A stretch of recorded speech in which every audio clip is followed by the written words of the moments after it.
হ্যাঁ, আশা করি সবাই ভালো আছেন। আজকে আমরা অর্থসহ 10টি মা-যুক্ত শব্দ শিখব ইনশাআল্লাহ।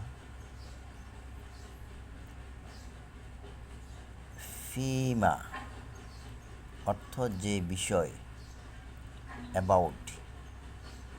মিম্মা যা হতে, দ্যাট হুইচ। লিমা লিমা অর্থ কিসের জন্য, হোয়াট ফর। বিমা যেহেতু, বিকজ। আম্মা যে ব্যাপারে, হোয়াট অ্যাবাউট। কুল্লামা যখনই, হয় নেভার। ইন্নামা মূলত, বেরেলি।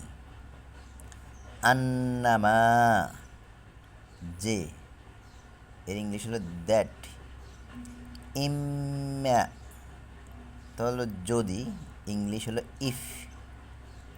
আম্মা অতঃপর, ইংলিশ হলো দেন।